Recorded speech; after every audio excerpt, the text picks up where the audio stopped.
Hello, my name is Marcus. Welcome back to the channel. We went and saw Avatar Fire and Ash. This is my first time talking about Avatar, at least the movie-wise, since on the channel. But I've covered Avatar, the attraction at the World of Avatar at Disney's Animal Kingdom extensively over the past few years. So I take it it's now time to actually cover one of the movies here. I've been a kind of a core fan of Avatar. The first one was immaculate in its perception of the technology. Story was okay. The second one, The Way of Water, same thing. Visual was just absolutely immaculate. Easily one of the coolest movies I have ever seen. Story definitely eclipsed the first one. I was way more entertained and more engrossed within the story of the second one than I was in the first one. Third one, okay. Let me start off positive here, but there's definitely some grips and gripes that we will get to. This is easily the most visually appealing movie I have ever seen, for sure. That it's definitely mesmerizing how James Cameron and his team is able to push the technology further in advancement for this franchise of films. For sure. That has been the number one core reason that you pay your $20 for the 4K IMAX 3D to go see the Avatar movies. You're definitely not paying that much money for the story. If you are, okay, do you, brother? I'm paying that $20 for that ticket because I want to be amazed with technology. And that's definitely, from that sense, I felt like I got my money's worth for sure. Now, the 3 hours that it took to get through the story, 37-year-old Marcus, listen, that's a tough sit through. Hey man, I usually got about 2 hours in me before I have to take a pee break. Luckily, I didn't really drink a whole lot before I went to go see the movie, thank goodness. But boy, by that 2 hour and 45-minute mark, I was wiggling and tickling and hopping my leg over top of the other like, oh God, let's wrap it up here. We gotta wrap up. I gotta go. I'm just keeping it a buck, man. I was hurting, but we made it through. By the time, as soon as them credits hit, I jumped down that staircase to get to the bathroom to let loose that stream of happiness. Woo, yeah. The flying sequence from the beginning of the movie is definitely one of the most intricate technological sound pieces that I have ever seen in my entire life from any movie, period. If you've ever done Flight of Passage in Animal Kingdom, it's literally a representation of that attraction, especially if you see it in 3D. The only thing the missing is the aspects from the ride, like the wind blowing in your face, the smells, so on and so forth. Other than that, I mean, it feels like you're actually flying through the air on the Banshees with them. The other strong suit for me, the strongest core, is the chemistry between Neytiri and Jake. That has not changed from the other two movies. It's definitely kind of the same with the third here. Without the core foundation of that relationship pushing forward into the other characters of the movie, like their family and their friends, you have to have that strong brick laid foundation of their relationship. That's the only thing that pushes the story-wise further within the movie. You gotta have it. Unfortunately, it is no different here. That's definitely my favorite aspect story-wise for the film. Let's go ahead. Let's knock out the new villain. It's that Avatar girl that has on the red paint or whatnot. Y'all know me. If you've seen any of my movie reviews before that has an antagonist and a protagonist, you know that I think that the movie storyline-wise is only as good as the antagonist is. If it's a shitty villain, it's a shitty movie. This villain, kind of generic. She likes fire. Just that whole queen of the other Avatar clan or the Na'vi clan, that she wants to spread her fire throughout the world because she got, scarred as a kid. The volcano or the fire destroyed her village or whatnot. So now she wants to take that and replicate it across the entire Na'vi world, or Pandora. Okay. Haven't heard that one before. Other than that, I mean, just the true villain of this franchise is definitely still Miles, the dude from the first movie who got killed and then came back in the second one in his own avatar body. Same thing comes back in the third, and he's the true antagonist for real. But he ends up getting with her, and he's showcasing all the weapons and guns to help him, like, try to take out Jake and Sully and Neytiri and all them.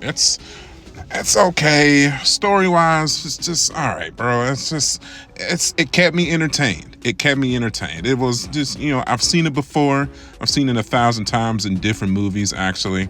But it was enough there to at least to keep me engrossed in the story of the movie, and definitely the visuals and the acting ability of Neytiri. The actress's name is eluding me right now, but y'all know who she is. It's Gamora. Jake does a brilliant job with his acting as well, and that's what keeps the movie interesting. It's definitely not the story within itself. It's the actors and the actresses, at least the vast majority of them, that keeps the bland story engrossing.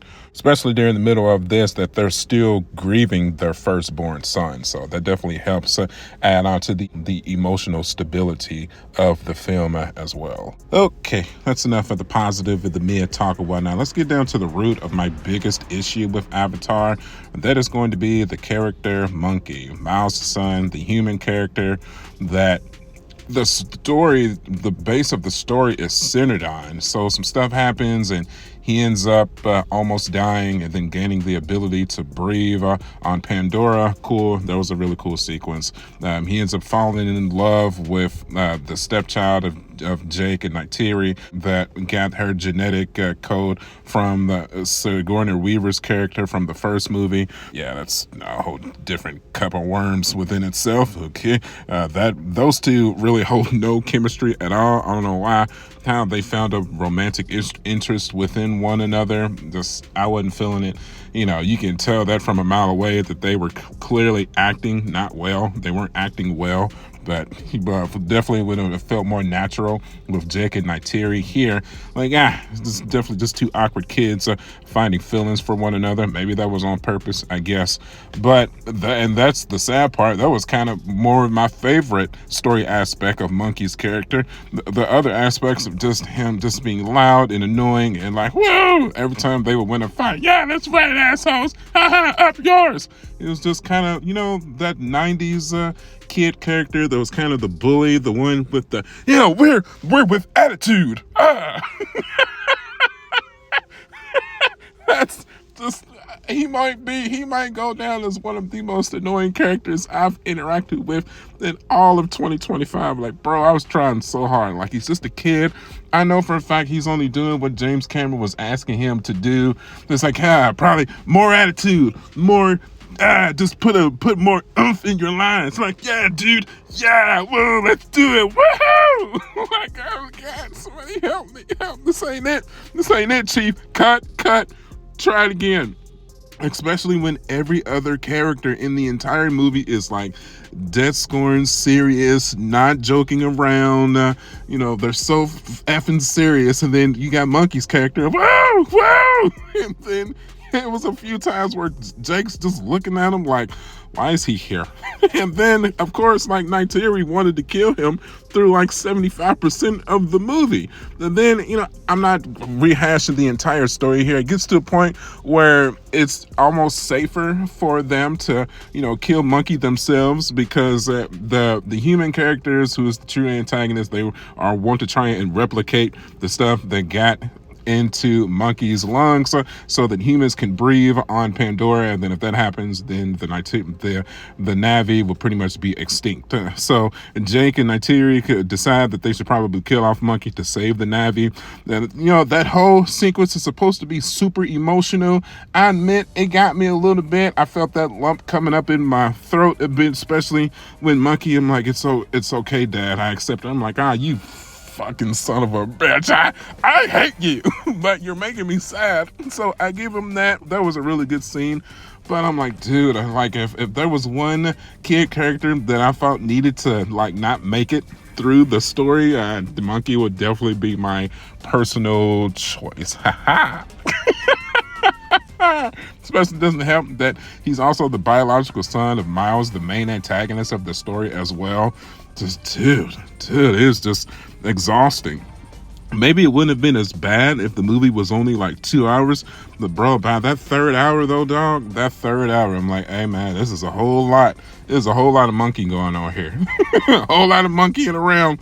Not a fan at all. And speaking of Sigourney Weaver's character, her name is Kiri. A large portion of the story is her trying to connect to the spirit tree, but the spirit tree is not letting her connect to the tree because of how she was born, because she's technically a clone. So they end up having to tell her the truth about her connections to Sigourney Weaver's original character. So another part of the story where they're really trying to put a deep emotional connection and impact into it, but it just missed the mark, man. I just, and Kiri, fortunately, I found it was one of the more interesting parts of the story. She's kind of just like this witch character that's like garnering powers.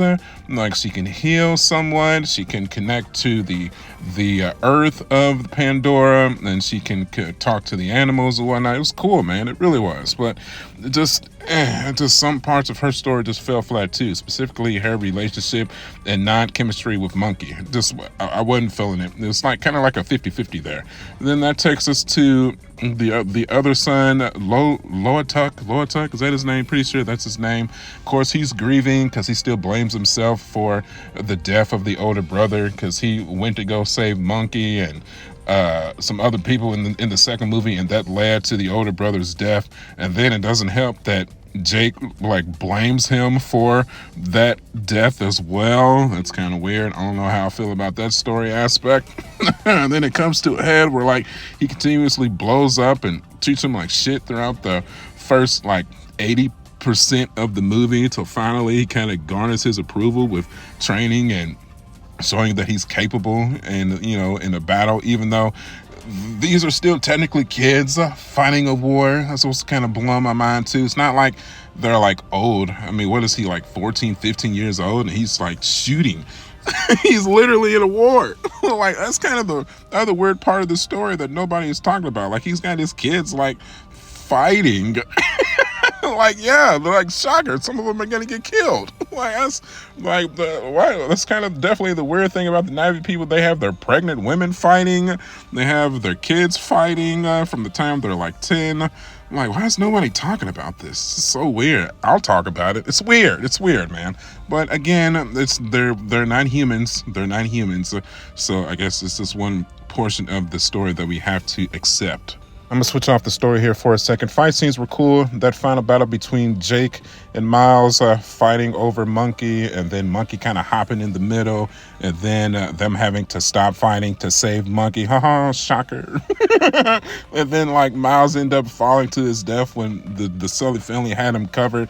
That's fine, I guess. Not the best course of story direction that I would have went with, if I'm being completely honest. Obviously, he's not dead. If they make a fourth, he's going to come back for the fourth one. It's another thing James Cameron has been on record saying, if this don't make a whole lot of money, it's not going to be no fourth. I don't know, man. I think it's such a weird experience. I feel like it's the movie that you're supposed to love. Definitely for the visual aspects, it's outstanding. It's the most beautiful movie I've ever seen in my life. But the story just holds back so much. And I feel like it's a story that you're supposed to like. But if you review movies, if you see a ton of movies every year like I do, and you do content creation, surely if you just look at this movie from a casual standpoint, you're probably going to enjoy it. But if you start dissecting this story and studying all the characters and really going from it scene to scene to scene, I'm like, bro, this is just not good. This is not good at all. What happened? Y'all spent too much money on the visuals and not enough on the story. That's kind of the crazy thing too, man. We're already on the 14-minute mark. I feel like I could talk all day about how bad the story was, truly, but I'm gonna stop it right there, man. Do I recommend this movie? Still, yeah, it's still a visual masterpiece that I recommend, that is still worth your $20. But don't go see this movie for the story. Just don't do it. Go see it for the visual aspects. For all of my Disney fans out there, if you enjoy Pandora, The World of Avatar, Flight of Passions, The Na'vi River Journey, you're gonna love what you're seeing here. You're gonna be entertained. If you're going as a movie buff, trying to get an intricate story, trying to get character development, trying to feel connected to the characters, you're gonna be a little disappointed. Not gonna lie. I'm gonna end it right there, man. Like I said, I appreciate it, everybody who stuck all the way through this 15-minute video. If you've seen the movie, let me know your thoughts. I'm definitely curious. Am I off here or am I spot on? I'm so curious on how y'all felt about this. Visually stunning, story-wise, not so much. All right, as always, I thank you guys for the support. You can follow me, youtube.com/marjack79. I'm also on Facebook, Instagram, and TikTok. Hit that like button, hit that hype button, man. I appreciate y'all. As always, love you guys, and I will see y'all on the next one. I'll catch y'all later. Bye.